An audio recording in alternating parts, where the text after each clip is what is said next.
Om.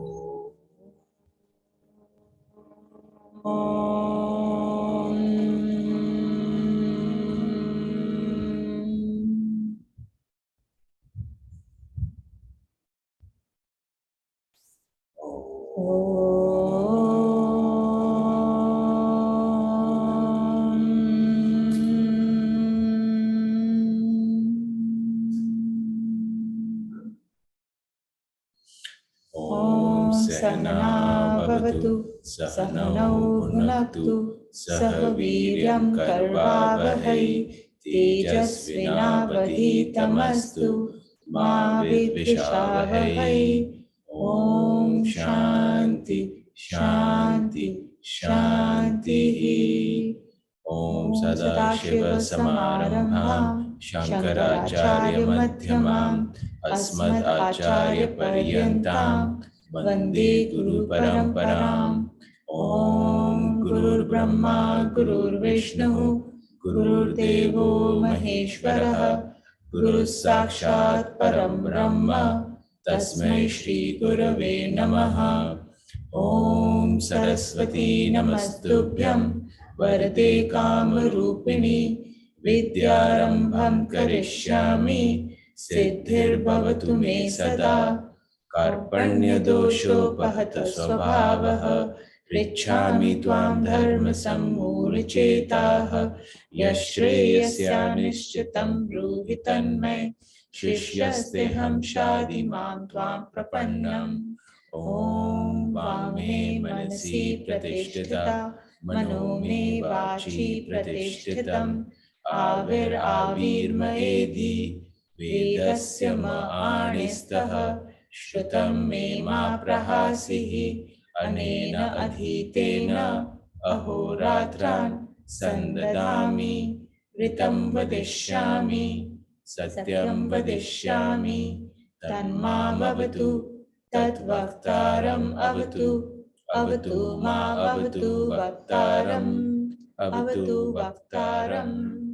Om Shanti Shanti Shanti.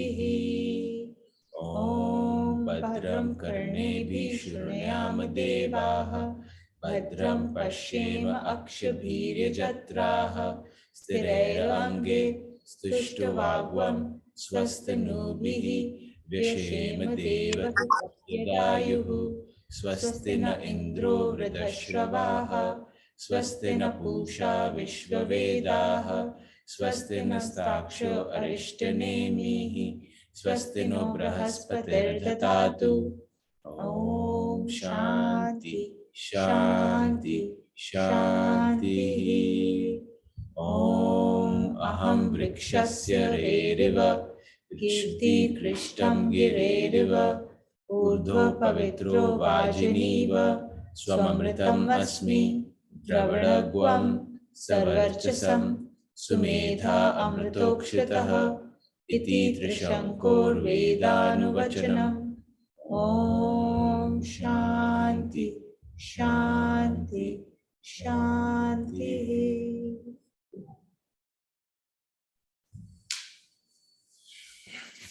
Narayan, Narayan. Narayan, Narayan, everyone. Okay. So in the last class we had gone till Shloka 7th, right? No, 6th. 7th. Just 1 second. Yeah, Shloka 7. We completed in Shloka 7. So in Shloka 6 and 7, basically he has, Bhagwanji has called himself the Karan of the whole world, the source of the whole world. And he's called himself the Karan for everything, not just the animate world, not just the conscious world, but also the inanimate world, also thoughts, the feelings, right? And it's very important to understand what that, like you have to understand that at a slightly lower level, okay? Now, Karan, there are two forms here. There is Karan and there is Karya. Karan is the source, the potential, and Karya is what gets done, or the object or the result, right?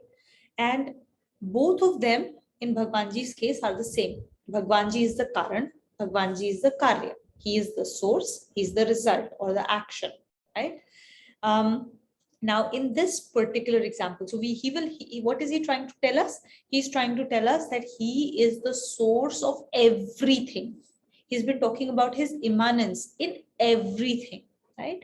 So in the next few shlokas, 8 to 12 shlokas, he will help us understand how to see him in the Karan format, as a source of everything, not as the karya, not as the result, not what is apparent. How to see him as the source in everything around us. So he will give us some examples for us to appreciate what it means to see him as that source. Now here is another piece to understand. Now we have source, we have Karan. That source then transforms itself into a Karya, right? Karya means whatever form or object or whatever else we see, right? The result. Now, the object, the form or the Karya itself will have its own special characteristics. Okay, and but this Karya, the form, cannot exist without the Karan. It has no independent existence outside of the source. So it can have special characteristics. The Karya, the Karya, the form can have a special characteristics, but it cannot exist without the source. And that is why we say that this source is the reason why everything exists. Okay, to give you an example of this, to understand this abstract concept a little bit better, if you look at a pot made out of mud, right? Now here the Karan or the source is mud, mitti, right? And the Karya is the pot. The form it takes, the form that mitti takes, the form that mud takes is a pot. The pot has a special characteristics of its own, that it can hold water and it can keep it cool. It is not the characteristic of the mud. Okay, because this Karya can have a special characteristic which is different from the source is the reason why these different forms exist in the first place, right? So Bhagwanji has created so many different forms, right, in this world. Why do so many forms exist? Because they have a special characteristic which allows them to fulfill a special role, a special action in this world, right? So here we have the pot, which is the Karya, and the mitti is the source. But this pot cannot exist without mitti, can it? It cannot exist without the mud. But mud can exist without the pot, right? That's how we understand. Now, in the same example, we have Karya, which is the pot. We have the Karan, which is the source, and we also have a Karta. Karta is the potter, the Kumhar, the potter who makes the pot. In the gross world, while we have established that the Karya cannot exist outside of the Karan, the form cannot exist outside of or independent of the source, the potter, however, has an independent existence outside of the Karya and the Karan, right? So this is the gross world. Now, when you take it to the subtle world, in case of the subtle world, the Karya, the Karan, the Karta, all three are Bhagwanji. All three are Bhagwanji. The Karya is Bhagwanji, the Karan is Bhagwanji, and the Karta is Bhagwanji.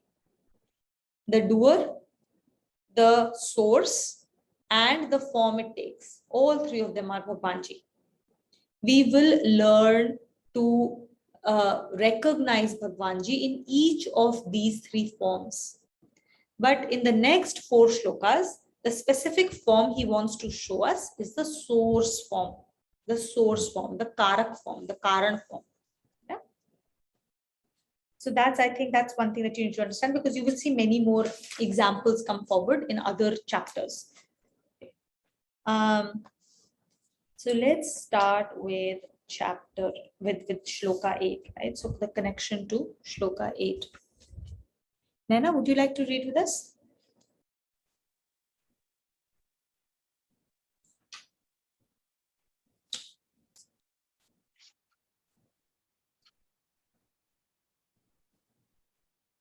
Explaining his diverse manifestations, the Lord says, Rasohamapsu Kaunteya Rasoham Hamatsu Kaunteya Prabhasmi Shashi Suryoyoho Prabhasmi Shashi Suryayoho Pranavah Sarva Vedeshu Pranavaha Sarva Vedeshu Shabda Khe Paurusham Rishu. Shabdaha Ke Paurusham Nrushu. So ras is fluidity. It has a lot of meanings, but in this particular context, ras means fluidity. Aham is me. Apsu is water. Kaunteya is reference to Arjun. Prabhasmi. Prabha asmi. I am the prakash. I am the light. Shashi Suryoyoho. Shashi is Chandra, moon, and Surya is the sun. Pranavaha is Om. Pranav, the word refers to Om. Sarva Vedeshu, all Vedas. Shabda. Shabda is vibration. Vibration. K is Akash, the sky. Akash. Paurusham is the virility or the vitality. Nrishu is men, and here men refers to all humankind.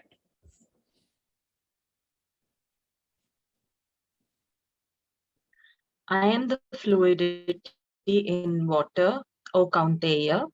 I am the effulgence in the sun and moon. I am Om in the Vedas. I am the vibration in ether, and I am the virility in men. Shall I read? Manifestation of only the Lord in the shape of special qualities. Fluidity is the essential quality of water. Without fluidity, water exists in the shape of ice or steam. But for being called water, it must have fluidity.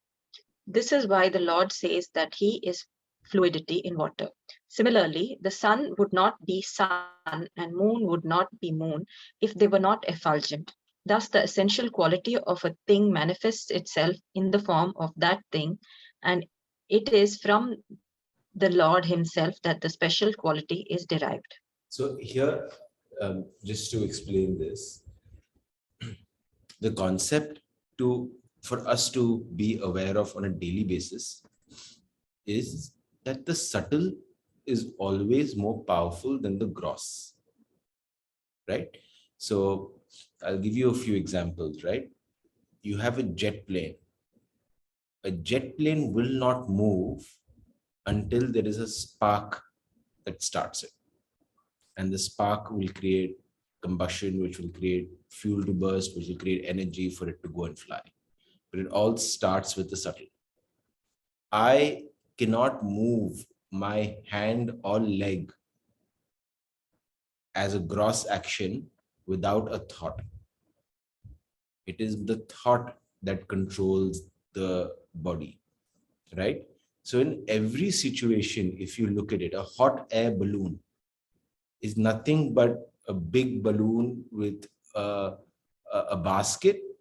It is the subtle, which is the flame that creates the heat that makes it fly. Everywhere that you look and you start observing, you'll see that the subtle is always more powerful than the gross, right? Once we become more and more aware of the subtle, there is another layer to it. And that other layer is at the core of all subtlety is His grace, is His touch. At the core of the subtlety of my thoughts is the energy that keeps me alive, that is giving me the Shakti and consciousness. Right? At the core of a jet plane which starts with a spark is the subtlety of the fire, of the heat, and the nature of the spark.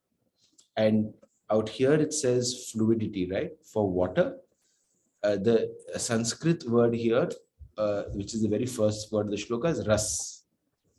And ras has no good English translation. So I was talking to Tuina about it, and I was like, "What is it? Ras means taste, right?" So, but in Hindi, ras also means the juice of everything, the taste, the juice, the essence of everything. So, water. If I put a solid object in my tongue right now, I'll have no flavor. It is the saliva that in my mouth that creates that ras. And that's the grace of Bhagwan Ji, that subtleness of property that he allows us to experience. And that's where he says, I reside. There is nothing we are experiencing without his grace. Right? I think, yeah, that's what I want to share. So another thing, right, as we discussed in Shloka 8 to 12, he is revealing himself as the source. So we have to start seeing him as source of things. That's what he's teaching us here through a few examples. There are millions of examples out there, but there are few examples in these shlokas that will help us to see, okay, how do I see him as the source of everything? It isn't easy, and that's why it's important for us to start to understand how do you get to the source.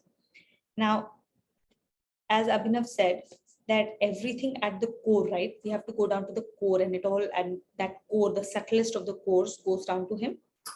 The word to use here is dharma. Okay, what is dharma? Dharma of anything in this world, whenever we say कि ये किसी का धर्म है, dharma is the essential quality, the very essential quality that makes something that. It is the true nature of something. It's the natural state. The natural state of being. आग का धर्म है जलाना. आग का धर्म है हीट प्रोड्यूस करना. Right? ऐसे ही water का धर्म है fluidity. If that fluidity is not there in water, it is not water any longer. It either becomes steam or it becomes ice. Okay, and that dharma, that true nature, is Bhagwan Ji in everything. Okay. Now, you remember we had seen the 20 modifications of the three gunas, right? Now, in those 20 modifications, there is this gross constituents, and then there are these tan matras that we talk about.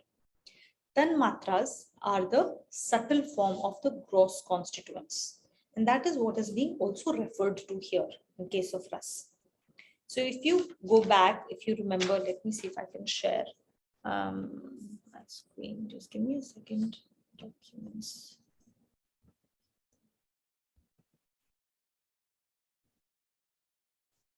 This one.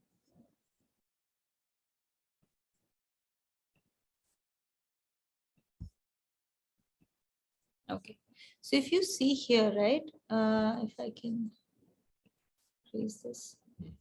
Okay, now, sorry. Yeah. Okay, so now here you see water, the liquid state, the subtle principle or the tan matra here is fluidity or taste. Why is it called taste? So ras, as Abhinav said, has several meanings, and it is what that it is the thing that gives life its beauty. There is ras in music, there is ras in color, there is ras in life.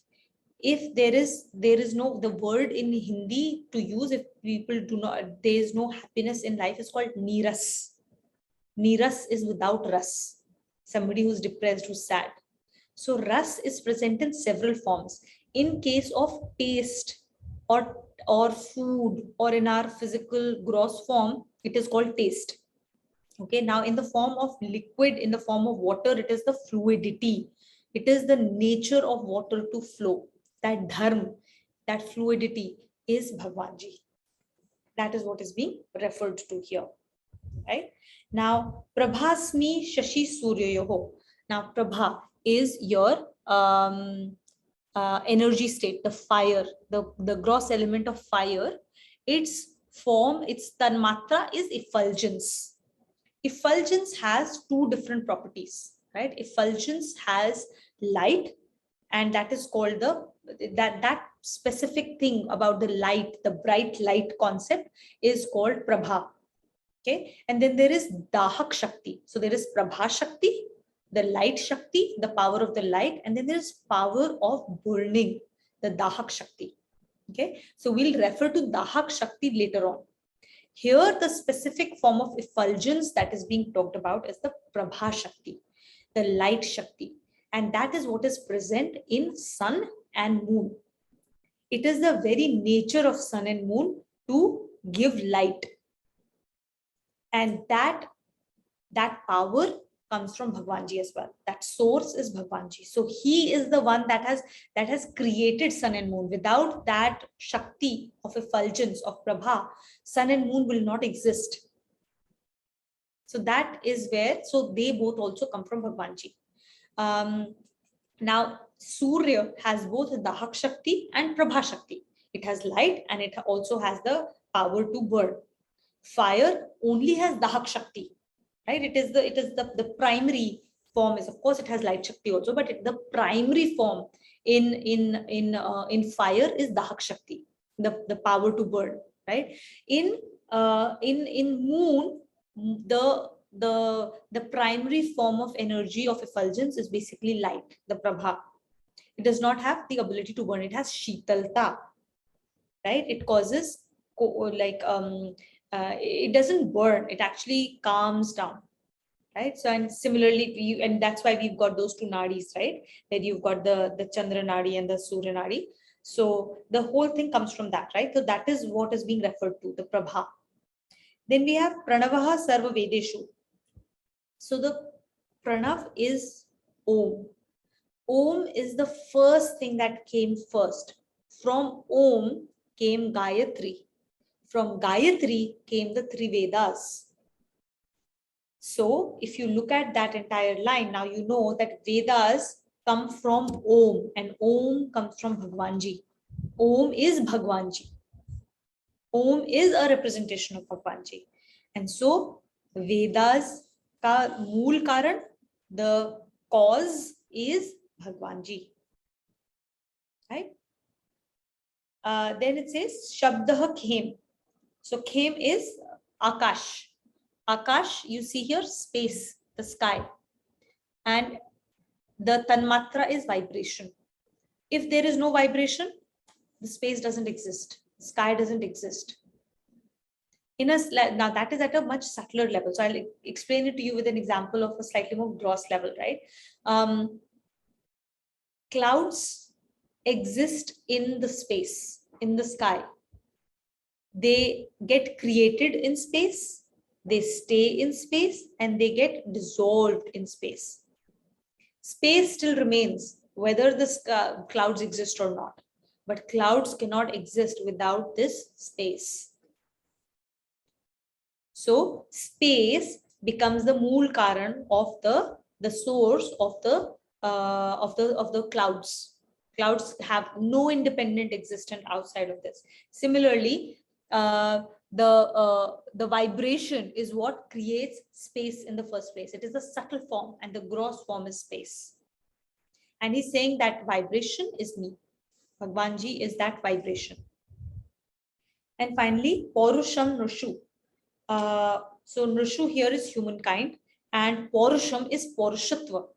What is that essential quality of human being, the Purusharth. The word used here is virility, right? Virility, the vitality, the essential dharma of human beings. And what is a Purusharth? What is that essential dharma of human beings? It is defined as 4 things: dharma, arth, kam, moksha. Right? These are the four Purusharth. Now, what happens is if we are at a gross level, at a lower level of intellect, then how do we use these 4 Purusharth? We use these 4 Purusharth to get whatever is missing. If somebody is illiterate, he thinks his Purusharth is to become literate. Abhav hai education ka, I will fill it up with education. So for illiterate, it becomes, the Purusharth becomes to literate himself. If I am poor, my Purusharth becomes to earn money. If I am somebody who is not known to anybody, then my Purusharth is towards making sure that I have name and fame, right? So people start to use these 4 Purusharth towards acquiring material things in some format or the other. That is a very gross level. And that is not the Purusharth that is being referred to here. The Purusharth being referred to here is what is the basic dharma of humankind, is to use these 4 Purusharth to realize Bhagwanji. So when we use these 4 Purusharth to get to Bhagwanji and Bhagwanji alone, that Purusharth is a representation of Bhagwanji. And that is why out of these 4, they always say dharma and arth go together and kam and moksha go together. Dharma and arth, they must go together, because dharma ke saath, in a morally correct manner, by doing the prescribed actions as given in the Vedas, will you go and earn the money. Dhan, arth, resources, all resources that you need to do your duties in this world, whether this duty is towards taking care of your family, whether it's your duty towards your community, whatever are your duties, for that you need resources. You must follow the dharma to acquire them. That's why dharma and arth always go together.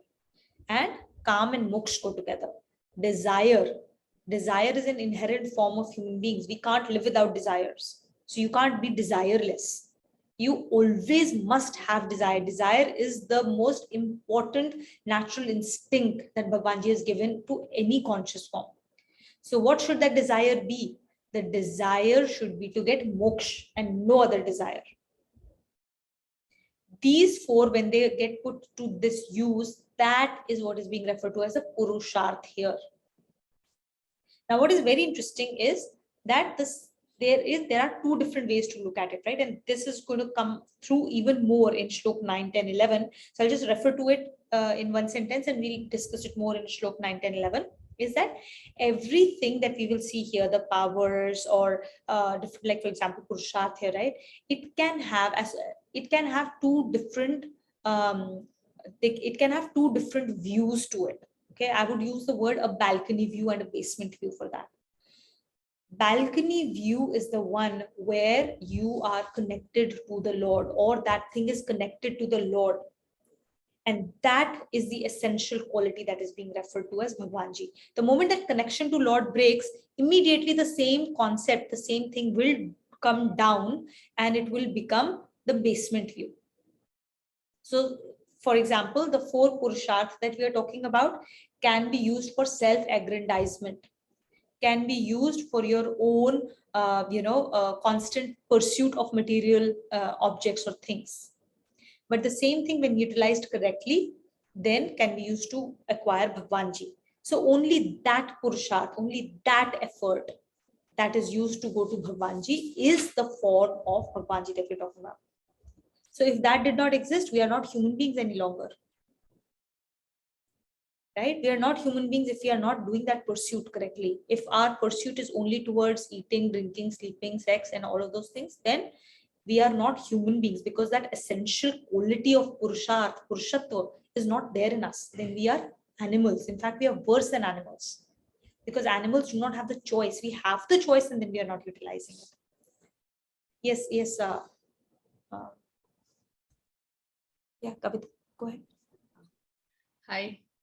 The Purusharth we are talking about is the free will, right?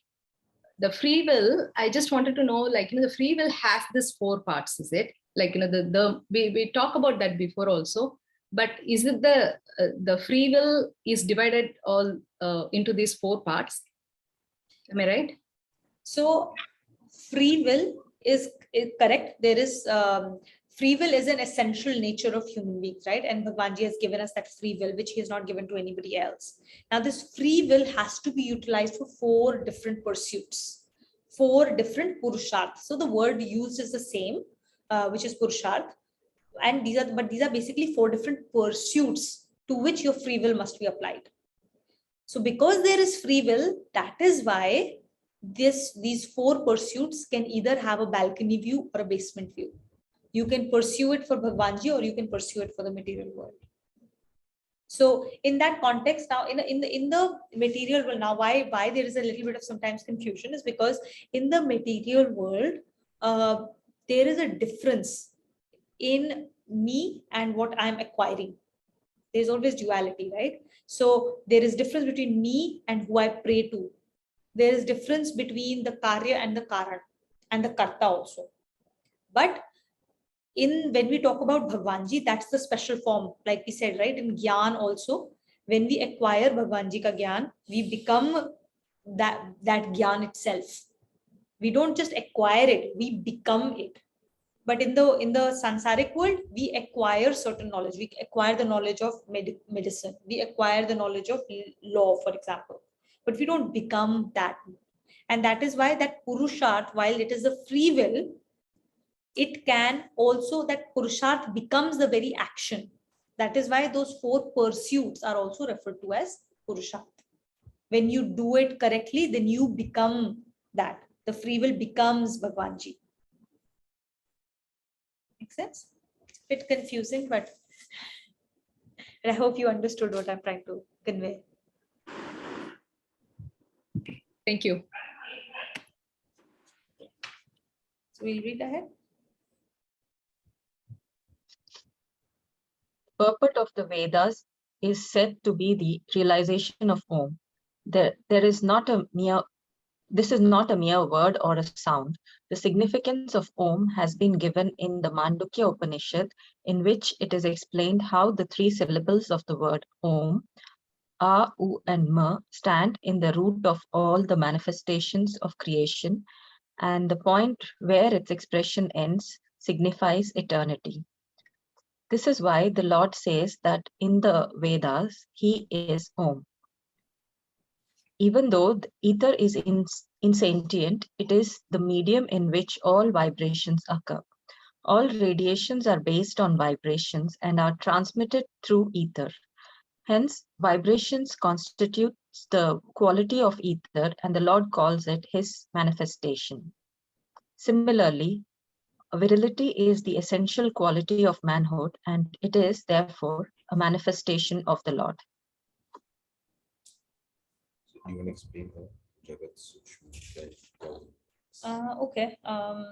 Okay, so A, U, and Ma, right? A small commentary on that. So we always read it as like Om, right? And we always say Om as well, but it's actually A, U, and Ma, right?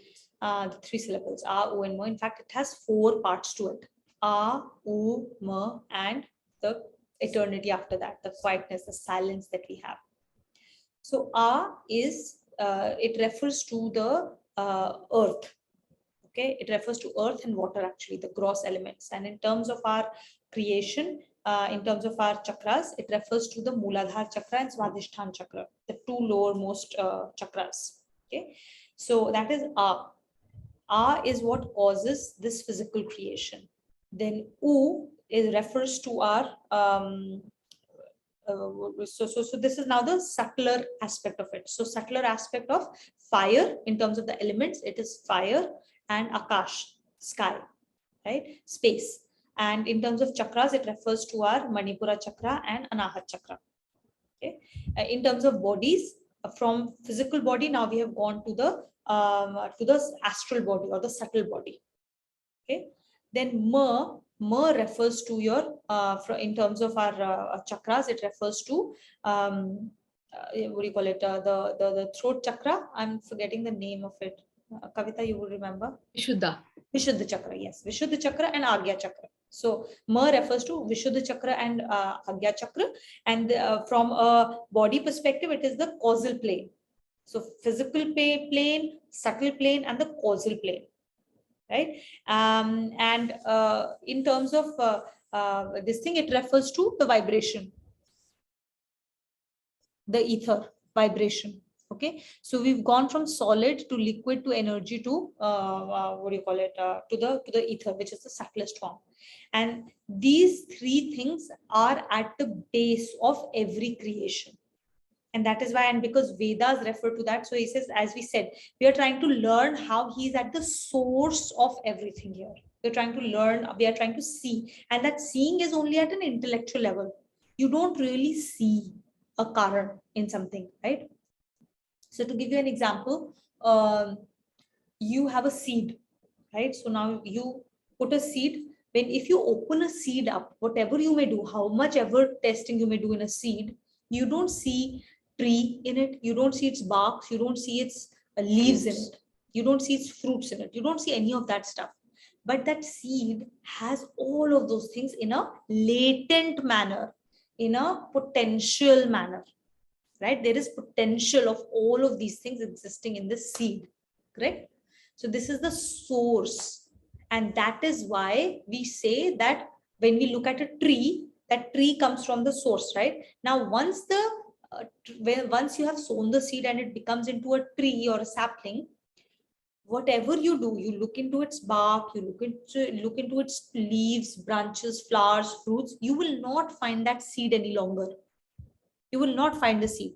So somebody who does not have the right intellect, he would say, I don't see a seed in it. This is a tree. This doesn't look like a seed. This seed could not have created this tree, right? So he will just look at the tree and say, tree is different form. The seed is different. When you look at the tree, you will only look at the tree. But one who knows correctly, when he looks at the tree, he knows the seed is present in it in its latent form. The seed is present in it as the source. And knowing that, when you look at a tree, you also know that seed is what has created it. And later on, this seed will dissolve into a seed. How? Through the fruits. Ultimately, it comes from the seed, it goes into a seed. That's the cycle. So when you look at a tree and you can look at it from that source manner, that is the right way to look at the world. That is the person who knows the source. But it does not happen by seeing it. It happens at an intellectual level. You understand it. That's how we need to now understand the world. Yeah. And that's what he's trying to show us through these examples. So we'll go to the next one. So we have 9, 10, 11. We will read them all together. So one by one, I'll call out names and we'll have one person read it. Okay. So Kavita, will you read the 9th shloka with the connection? Giving examples of other things, the Lord says, Punyo gandaha prithviyam Punyo gandaha prithviyam cha tejaschasmi vibhavaso cha tejasasmi vibhavasau jivanam sarvabhuteshu jivanam sarvabhuteshu tapaschasmi tapasvishu. tapaschasmi tapasvishu. Smita, you read the 10th one. Yeah. Bijam mam sarvabhutanam Bijam mam sarvabhutanam Vidhi partha sanatanam Vidhi partha sanatanam Buddhir buddhimatamasmi Buddhir buddhimata asmi Tejas tejas tejas tejasvinamaham. Tejas tejas vinamaham. Perfect. Rita, will you read the 11th one? Balam balvatam chaham Balam balvatajam. Balam Balam balvatam balvatam chaham chaham. Kamaraga Kamaraga vivarjitam vivarchitam. Kamaraga vivarjitam Kamaraga vivarchitam. Dharma viruddho bhuteshu Dharma viruddho bhuteshu. Kamo asmi bharatarshava. कामरस्ति भरतवशभः Nice. So, punyo is pure. Gandha is odor or smell or fragrance. Prithvyam is in earth. Choice and Tejas Chasmi, brilliance, is me. Vibhavaso, in fire. Jivanam is life or the conscious element. Sarva Bhuteshu, all beings. Tapaschasmi, I am the austerity. Tapasvishu, in austere. Bijam, the seed. Mam, I am. Sarva Bhutanam, all beings. Vidhi, know me. Path is Arjun. Sanatanam, eternal. Buddhir buddhimatamasmi, the intellect, buddhi, the intellect of the intelligent. Tejas tejasvinamaham, I am the brilliance of the brilliant. Balam balvatam chaham, I am the strength in the powerful. Balam is strength. Kam raga vivarjitam, Kam, desire, rag, attachment, vivarjitam, without it, devoid of. So I'm devoid of desire and attachment. Dharma viruddho, against the dharma. Bhuteshu is all beings. Kamo asmi, I am the calm, I am the desire. Bharatarshabha is again reference to Arjun. And what this specific reference means, जिसका भरण हो गया है, Bharat, जिसका भरण हो गया है, one whose all desires have been fulfilled. He has no abhav left any longer. Kakoli, maybe you'll read with us. Should I read the italics first? Yes, italics, and then we'll read. Shloka 9. I am the pure odor of the earth, the brilliance of fire, the life element of all beings, and the austerity of the austere. Shloka 10. O Partha, know me as the eternal seed or origin of all beings. I am the intellect of the intelligent and the brilliance of the brilliant. Shloka 11. O most superior of all Bharatas, of the powerful, I am the power, devoid of passion and attachment, and in all beings, I am the sex instinct when it is not against morality. Lord, the primal generator of all. Just as fluidity is the essential quality of water, typifying the liquid state, and vibration is the essential quality of ether, denoting the spatial state, so also odor is taken to be the essential quality of earth, representing the solid state, and brilliance, the essential quality of fire, typifying energy. In the second line of Shloka 9, the Lord says that he reveals himself as the life element of all beings. So we talk a lot about what Tuna was saying earlier, which is yog versus bhog, right? Yog means connecting to Bhagwanji, and bhog means connecting to sansar, right? And in life, you're either or. There is no in between. Either you are in yog and in connection, or you are in bhog, which means you're going towards sansar, you are accumulating more prarabdha, you are accumulating more consequences to your action, and the journey prolongs. Another thing here, since he's talked about yoga and bhog, when we are in yoga, the vitality of human beings increases, and bhog decreases the vitality. And what we spoke about in the last class, right? Everything we interact with in this world, we interact in the form of VVGP, right? And the reason, and Bhagwanji is so clearly saying that in every VVGP, if you stop to appreciate the subtlety, you will see my grace. And that is what yoga is. We don't need the Gita in our hand or an ideal in front of us to be connected to Bhagwan Ji. If you have the subtle intellect which is sharpened, you will find him in every object you touch, in every step you take, in every interaction you have. So if and when we come across a person who's really intelligent, or really good looking, or blessed with certain qualities, we're like, "Ore yaar, he's so good. He's so intelligent, or she's so intelligent. She's so smart. I wish I was like that." Immediately what happens is we attribute those qualities to that individual. My daughter is this way. My son is this way. What Bhagwanji is saying is, no, those Bill Gates has got that my grace, and he was required to get those intellect, that particular intellect, for him to do uddhar for himself and the rest of the world. And not And just that is his grace. Yeah, not just his grace, it is him. It is him. It is him as a source of thought. Correct.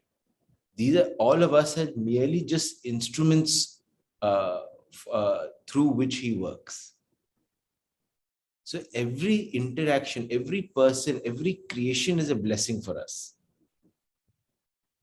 And all of this blessing, like I was telling last class, right?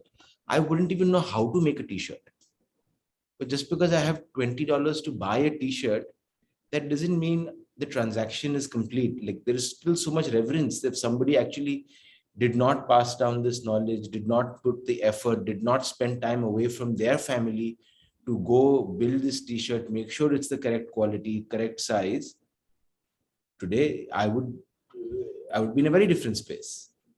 And he says, I cannot ever repay that person, but I can repay and look at his hand behind everything, on how everything works in an interconnected way.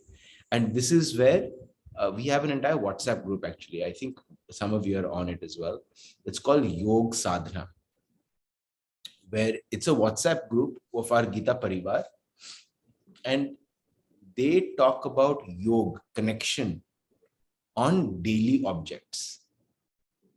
So someone will take a picture of just a sunrise, and you will have comments not about the sunrise, about Surya Bhagwan and the subtle aspects of the sunrise. Their drishti, their perception of things is so sharp that they're not seeing the gross objects, they're only seeing the subtle. Right? And Bhagwanji's in these shlokas, that's what he's trying to highlight, is that we have an opportunity to do yoga in every single interaction and object. We just need to sharpen our intellect to be able to see the subtle. Correct. So karya and karan mein koi bhed nahi hai. There is no difference in the source and what is created, the form. That difference is perceived because of our drishti, our viewpoint. And that viewpoint is the only thing that needs to change. When we change the viewpoint, the difference between the karan and the karya goes away. And then we get to see him everywhere. And that is why we are doing these shlokas, to change our viewpoint, to be able to take away the difference between the source and the form, and to be able to see the source in everything. And as we've seen so far in all the examples, what is becoming obvious is that the essential quality of something, the dharma of something, the true nature of something, or that which causes something to be, is him, is Bhagwanji. Right? So here in the Shloka 9, what is he saying? Punya Gandh, odor, is the essential quality or the tanmatra of earth, right? Mitti.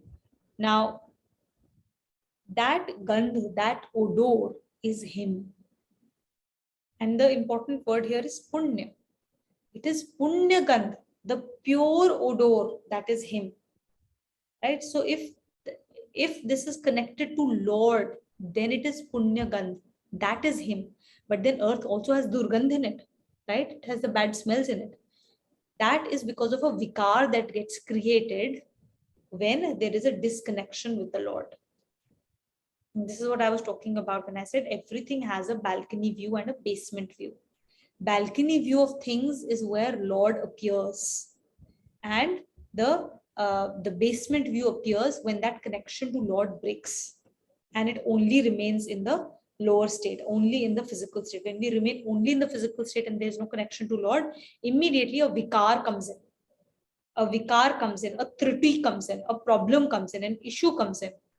And then that purity goes away and it starts to take a negative form. And I'll give a lot more examples as we go ahead, right?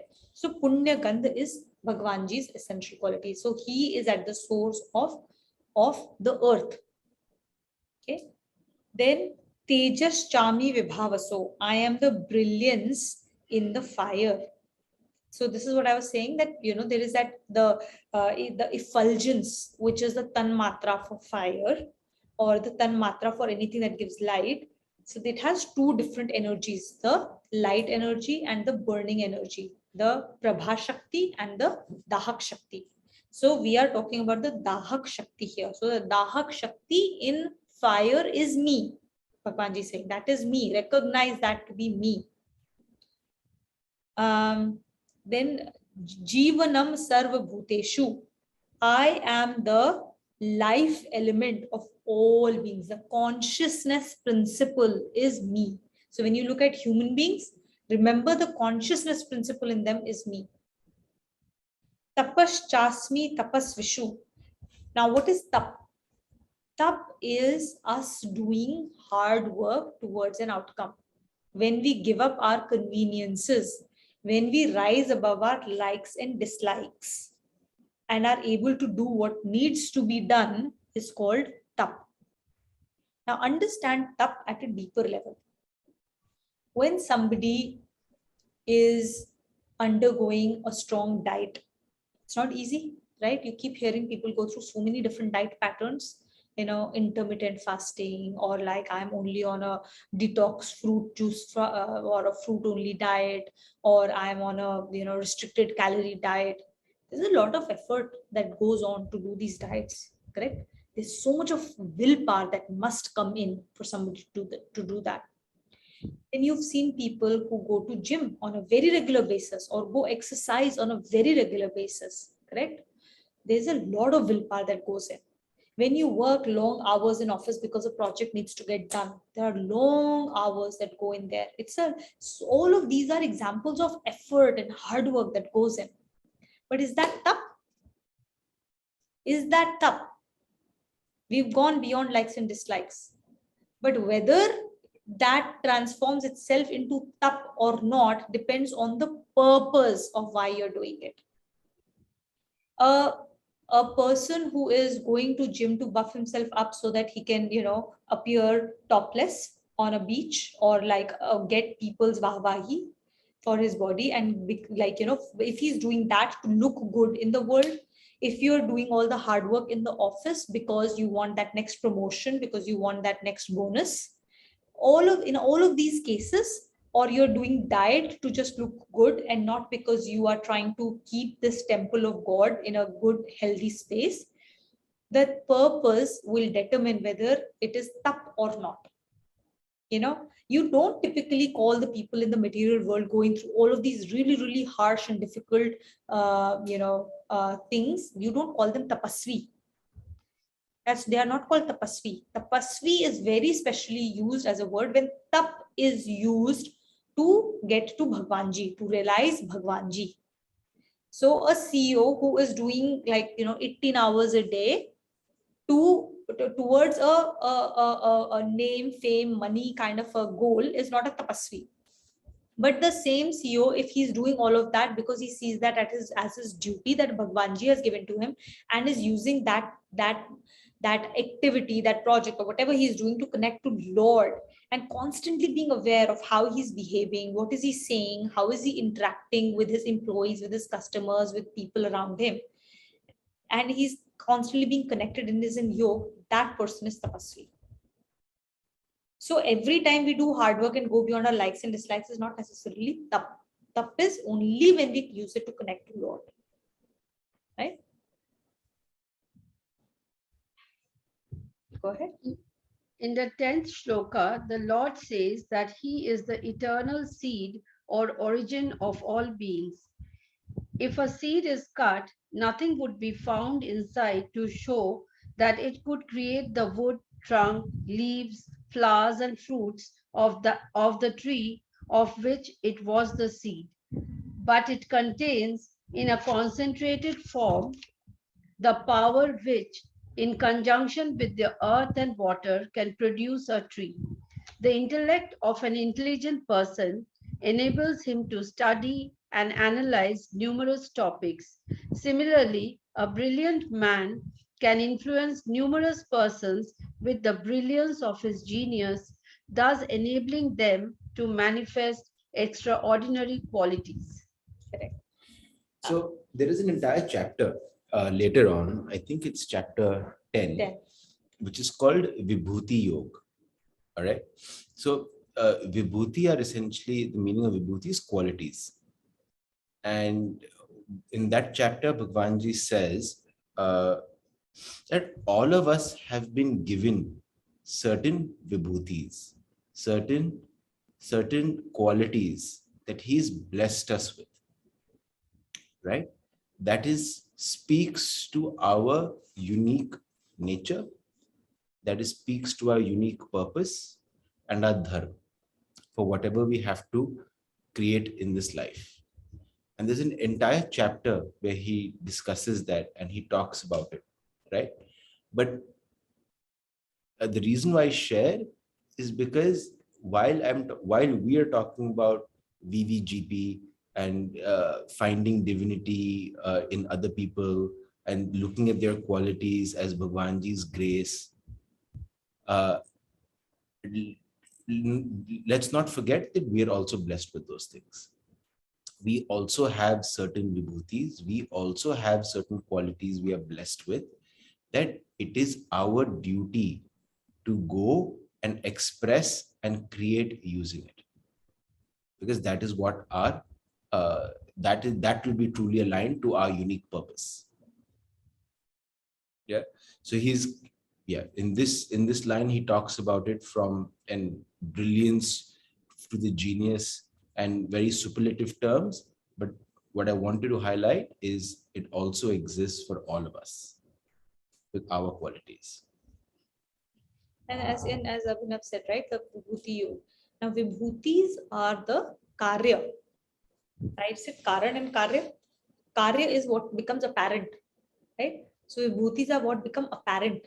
And we will talk about that also. How to recognize Bhagwanji in Karya. Right now, we're in this chapter, he's trying to reveal to us his Karan form, the source form. And so we will go beyond the gross to the subtler aspects and start to recognize him as the source of everything. Right? So in this example, he said, if you you call somebody intelligent only when that person has intellect, right? That's the concept. If you take intellect out, that person is not called intelligent anymore. So he's saying, I am the intellect in the intelligent. So I am the source. I am that essential quality that makes you. Okay. A person who's influential, he has stage in it. He has stage. He has brilliance to influence people around him. He has an inner stage. Where is that inner stage coming from? He's saying, I am that stage in the Tejasvi. I am the brilliance in the brilliant. You will not call somebody brilliant if there's no brilliance in him. Right? So that very essential quality of brilliance is me in that person. So, yes, sir. And then he's talking about, he gives an example of Bij, right? And he calls himself Bij Sanatanam. I am the eternal seed. Okay, so first of all, I am the seed. So I am the seed is same as like, you see a seed in a tree comes from a seed, right? So he's saying I am the seed. Now, what is the difference between a seed that is in the material world and a seed that is Bhagwanji as a seed? The difference is this. When you put a seed in and a tree comes out of it, that seed ceases to exist. Whereas Bhagwanji as seed does not, it's never born and it is indestructible. Avyayam, eternal, Sanatan, Avyayam and Sanatan. Avyayam, indestructible seed. And Sanatan is an eternal seed. So it does not cease to exist. It always exists even after something is created from it. So that's one difference between between an eternal seed, which is Lord, and what is in this world. So typically in Sansar, the way we understand seed, there is a cause and effect everywhere. Mm. So your ocean is the seed for the clouds. And the clouds are the seed for rain. And rain is the seed for the seed. Right? So, but what happens in Sansar is when the seed changes form, the original seed completely loses shape. So when the clouds give out rain, they become smaller, they change color, their nature completely changes. Then they go back to, they completely disappear. Then they go back to the ocean and the ocean regenerates things, right? With Bhagwanji, he is the eternal seed of everything. He is the energy behind all the creation, but nothing changes for him. There is no part of him that is being changed. There is an analogy that will come later, which is fantastic, on how in an office, when 30 people are working together in an office, there is a lot of activity, creation, duty, value that is happening. But all of that would stop happening if there is no light. So you can say light is causing everything to happen, but light is not part of it. And that's the same analogy with Bhagwanji and the seed. So the same example is seed. Okay, another thing here is, in Upanishads, a lot of times when they have to try and explain the Karan and the Karya, they give the example of, there are three main examples in Upanishads that are given. Is Loha, iron, Mitti, mud, and Sona, gold. These are the three examples that are given constantly in Upanishads. So you make a pot out of mud, or you make jewelry out of gold, or you make instruments out of iron, right? In Gita, Bhagwanji compares himself, to give this same example, he gives the example of a seed. There is a reason why he compares himself to a seed and not to these three instruments here. The reason is, when you create jewelry out of gold, or pot out of mud, or instruments out of loha, you see the source in the karya. You see the source, you can see it, you see it's made of gold, or it's made of mud, it is made of, so it's very easy to perceive source in the object, that the form that it takes. But Bhagwanji is saying, I am not that easy to recognize. I am the seed, because it is not easy to see the source in the object in this world. It is not that easy to see the source. That is why he's using the example of the beach, the seed. It's a very subtly he's shown you that. When you look at a tree, you don't see the seed in it. That is what he's trying to say. So you have to develop an intellect to appreciate this. It is not going to be as apparent as seeing the spot and seeing, oh yeah, it is made of this thing, right? So in another example, right? Tree and seed, we've seen the example. Now we look at ourselves and we're like, okay, now a person who is not very subtle, if you tell him that, we are all mitti, we are all mud, we are earth. From dust, you come from the dust, and to dust you will return. Most people say like, doesn't seem like that at all. Like, look at my skin, look at my organs. It doesn't look like mitti at all. So I don't think I'm mitti at all, right? I'm not these 5 elements. You can't see 5 elements in a human body, right? Unless you can get subtle about it.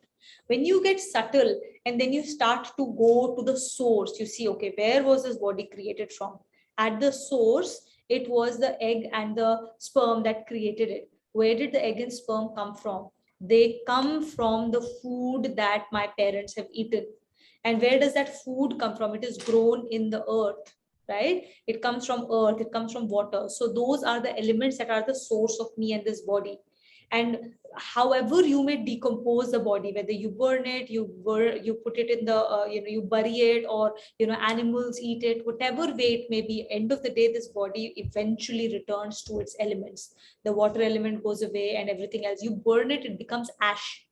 Ash is what goes, it's basically earth.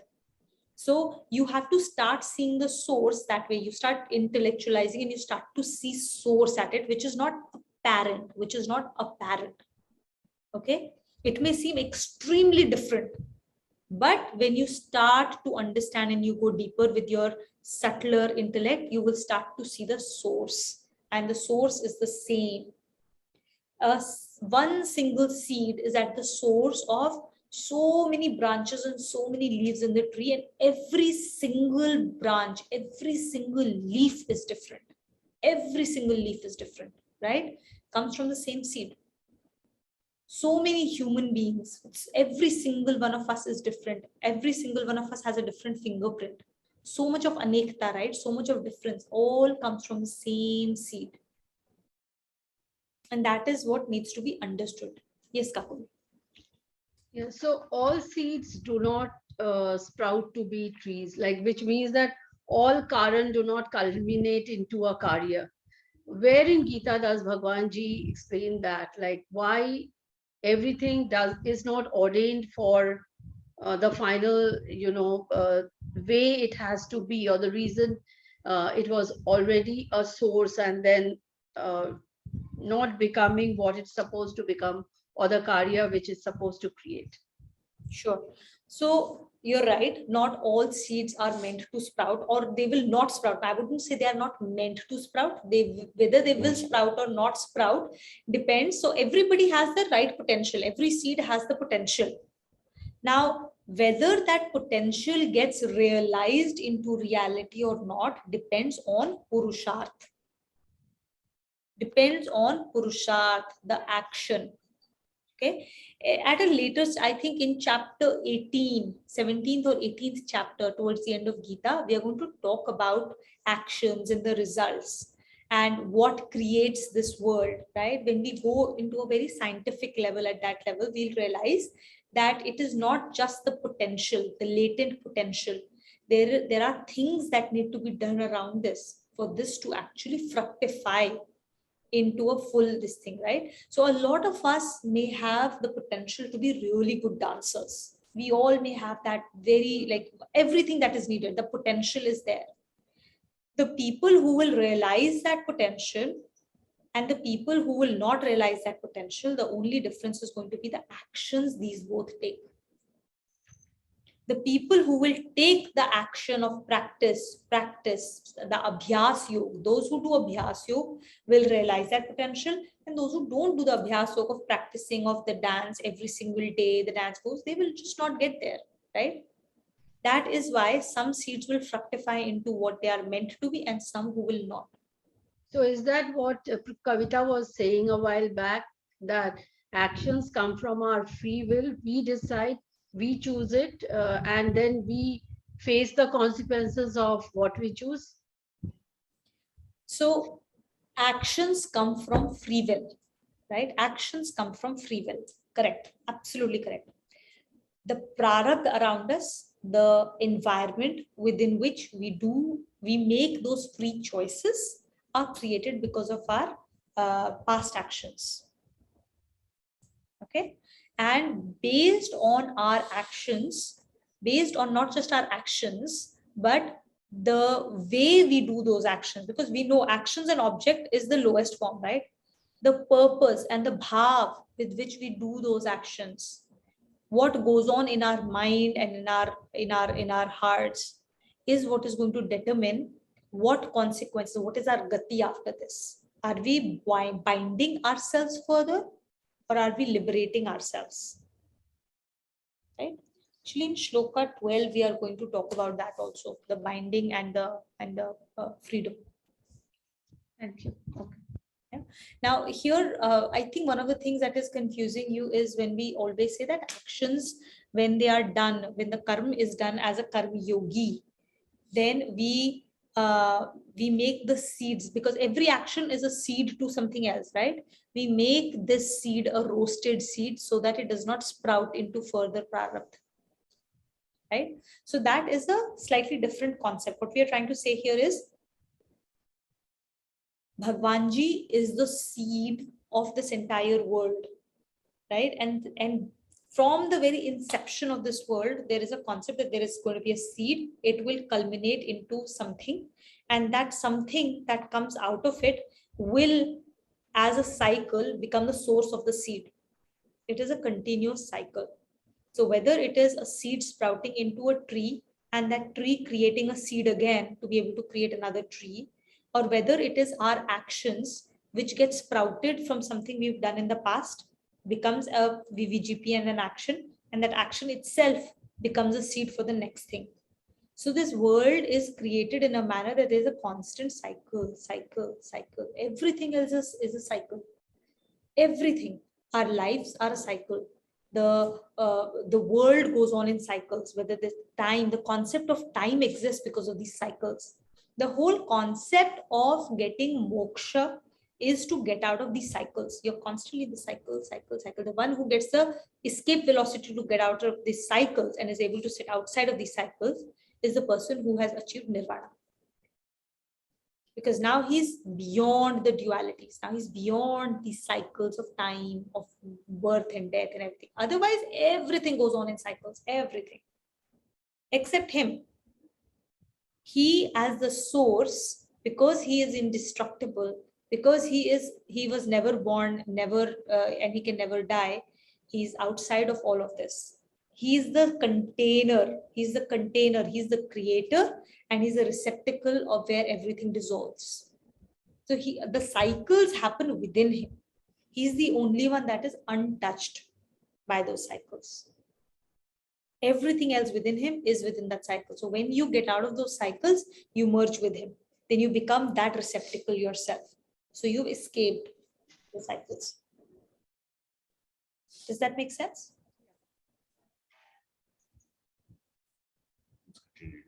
So we'll continue to read. In the 11th shloka, the Lord lays down a very important principle. While revealing himself as the power of the powerful, he says that when he manifests himself as the power of the powerful, it is devoid of passion and desire. This shows that the power used for self-aggrandizement and for satisfaction of base desires is not his manifestation, but the power used for the welfare, protection, and general good of people is his power. So Similarly, this is important for us to note, because we spent chapter 3 and chapter 4 talking about this, right? Like doing action without attachment, doing action without desire. Bhagwanji is saying this is a principle that you should live with by, but I also do. I have created this world, and I am a part of, I am the essence of everything in this world, but I'm not attached to it. I'm not doing it for pleasure. I'm doing it actually for your welfare, so that you can interact with the VVGP and come back to me. I'm doing it for your love, for you to appreciate and love me, so that you can see my love for you. And that is the bhakti yoga that he is trying to evoke in us. Similarly, the sex instinct of beings, when used in accordance with moral principles, is his manifestation. In fact, the unique power of the sex instinct is meant for being used only for sustaining righteousness, and this is why social rules have been devised for moral purity governing sex. In the Tulsi Ramayana, the great poet, while describing the marriage ceremony of Lord Rama, has compared his horse to Kamadeva Cupid. With this comparison, he has striven to establish that marriage as a righteous ceremony requires the temptations of the love god to be kept under proper restraint. Okay. So, balam balvatam chaham kam raga vivarjitam. What Abhinav just talked about, right? So he is the power of the powerful. Similarly, as we said, a person is brilliant only if he has brilliance in him. A person is intelligent only if he has intellect in him. So a person is called powerful only when there is power with him, right? So he's saying, I am that power that makes him powerful. But again, basement view and the balcony view. What kind of power represents Bhagwanji? That power which has vairagya in it. That power which is devoid of desire and attachment. Extremely important. If we do not have vairagya in it, then it is not related to Bhagwanji at all. Okay. In Sri Narayan Kavach, there is a description of Narayan. So he has six qualities that come to Bhagwanji. We've just heard of some of these qualities, right? We've talked about Tej, we've talked about Buddhi. So these are all small powers of Bhagwanji. He gives his power of intelligence to somebody, we call them intellect. He gives his power of effulgence and brilliance to somebody, we call them brilliant. He gives his power of power to somebody, certain type of power, we call them very powerful people, right? Now, what makes Bhagwanji? There are 6 qualities that are essential to Bhagwanji. There is dharma, right? So he's always doing dharmic activities, right? Morally right activities, the actions that are prescribed, right? So dharma. Lakshmi. Lakshmi is what is Lakshmi? We associate at a gross level, we associate Lakshmi with money. But actually Lakshmi is good qualities. जैसे कहते हैं ना घर में लक्ष्मी आई है, बहू को कहते हैं, it is not related to that she will come and bring in money. No, the good qualities are Lakshmi, peace, happiness, love. These good qualities, whenever they reside in a household, the happiness and luck and everything else will follow it. Okay, so Lakshmi represents all the good qualities that you think about, the vibhutis that you think about, the good qualities, right? That's Lakshmi. So that is Bhagwanji. Okay, so Bhagwanji, to call somebody Bhagwanji, he must have dharma, must have Lakshmi, must have Aishwarya, fame, very famous, because he has the brilliance, he has Tej, right? So Aishwarya, Dhan, he'll have resources, all kinds of resources to get stuff done. Dhan, Gyan, he will have the wisdom, must have the wisdom to know what is real, what is unreal, wisdom. And the 6th quality is Vairagya. Vairagya to everything. Dispassion, cannot be attached to any of this stuff. These 6 qualities make a Bhagwanji. When all of them come together, he is Bhagwanji. And he is the one who we then pray to, because he has everything that we ever desire for. But Vairagya is extremely important. Without Vairagya, it is not Bhagwanji. And the moment there is no Vairagya, then we get attached, we get connected to the ecosystem, to the material world. Right? So he's saying, I am that power which is filled with Vairagya.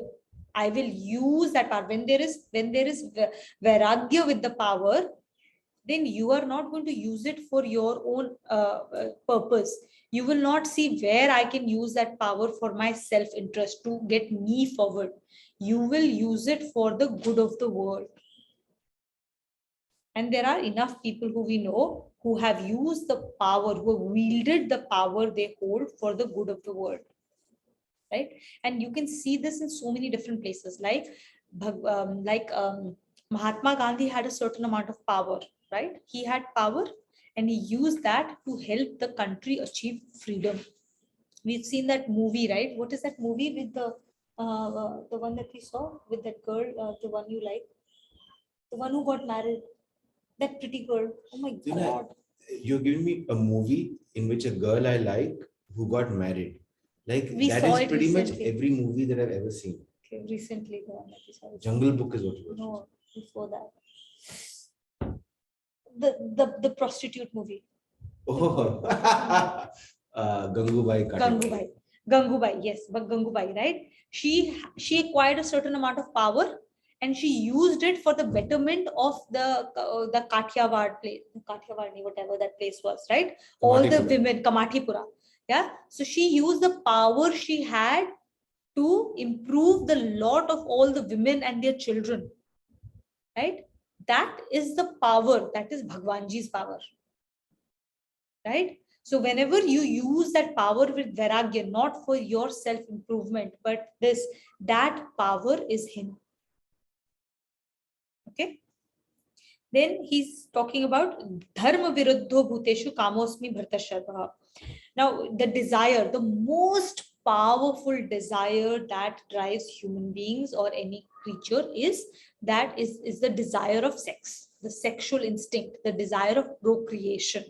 Okay, it is now Kam is a more broader word, right? The Kam basically represents desires and all kinds of desires that we have in this world. But the strongest desire of them all is the sex instinct. Now, at a gross level, when you look at it, it is considered as sex instinct alone, right? For sexual activity. But when you broaden it and you go subtler, then that desire is basically a desire of creation, not just procreation. It is the desire of creation. It is the power of Brahma. The creation happens with Brahma's power. That at a subtle level is what we are talking about, right? So then again, now take it at a gross level. When man uses the power for the right principles in the prescribed manner, so you are using sex instinct to procreate children, progeny, who will then be will be grown up as the servants of the Lord, right? Then the man controls this instinct, man controls this power. But when it becomes dharma viruddha, then what happens? Then this power controls man. When this power is controlling man, when this instinct is controlling man, then you are no longer doing the right things, right? Then we know when sex instinct is controlling man, then he can do all kinds of things to satisfy it. Correct? So here he's saying, I am that sex instinct. I am the source of that creation. When it is used in accordance with the laws that it's supposed to be used. Now the same at a subtler level. And why do we call it brahmacharya? Why is brahmacharya so important, right? And then later on sannyas is important. Why? Because the concept is that beyond that graha, the householder part of our lives, you have to control sex instinct. And then when you control it correctly, it transmutes into other creative avenues. And you will use the same energy to create a lot more in this world, not just waste it by having sex, right? So, and when there is uncontrolled, uninhibited sexual activity, becomes bhog, and it decreases the vitality of human beings. But when it is controlled, it increases, because when you control it, you are in yoga, it increases the vitality. And that vitality is represented in a lot of things. All kinds of creation happens from that subtle energy. And that is what you need to recognize at a subtle level. Whatever, when you're creating art, when you're creating anything, when you're working on a project, you're creating something, you're going from 0 to 1 or anything, you're creating food. At the source of all creation is that same subtle energy which drives the sex instinct. And this is him when it is in accordance with the prescribed actions, in accordance with the Vedas. Okay. So we'll go ahead. 3. I think it's time. Yes, we'll just finish the connection. No Oh, it's connection. connection. Okay. So we'll go to the next one. Okay. Oh, well, we only did till 11. I was hoping we'll do till 13 or 14 today. Anyway, so we'll close the class now. Any questions?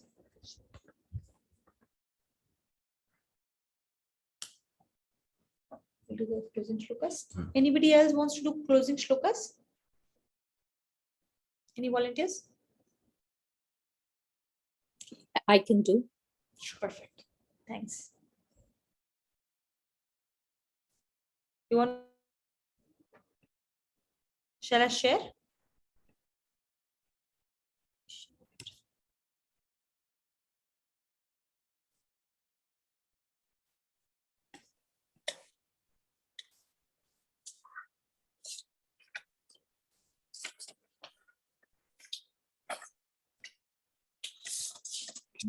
Yeah.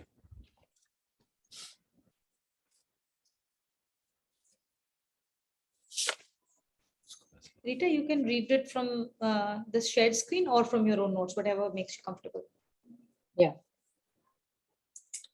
ॐ सर्वेषां स्वस्तिर्भवतु सर्वेषां शान्तिर्भवतु सर्वेषां पूर्णं भवतु सर्वेषां मङ्गलं भवतु ॐ शान्ति शान्ति शान्तिः ॐ सर्वे भवन्तु सुखिनः सर्वे सन्तु निरामयः सर्वे भद्राणि पश्यन्तु मा कश्चित् दुःख भागमे ॐ शान्ति शान्ति शान्तिः ॐ अस्तो मा सद्गमयः तमसो मा ज्योतिर्गमयः मृत्युर्मा अमृतं गमयः ॐ शान्ति शान्ति शान्तिः ॐ पूर्णमदं पूर्णमिदं पूर्णात् पूर्णम् उदच्यते पूर्णस्य पूर्णमादाय पूर्णमेवावशिष्यते ॐ शान्ति शान्ति शान्तिः ॐ सर्वेषां स्वास्तिर्भवतु सर्वेषां शान्तिर्भवतु सर्वेषां Rita, हो गया. Now the 3 ohms. Oh, okay. Sorry. Oh. Oh.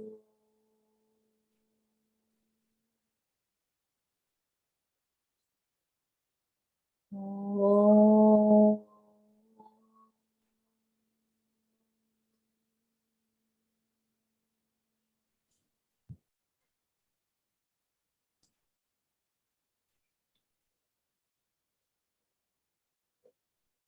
Thank you so much for the seva, Rita. Sorry for not being alert, actually. Apologies. Thank you so much. And thank you for joining the class, everyone. Have a lovely week ahead. Thank you so much, both of you. you. Wonderful class. Thank you. Thank you. Thank you to both of you. Narayan, Narayan. Thank you. Thank you, Narayan, Narayan.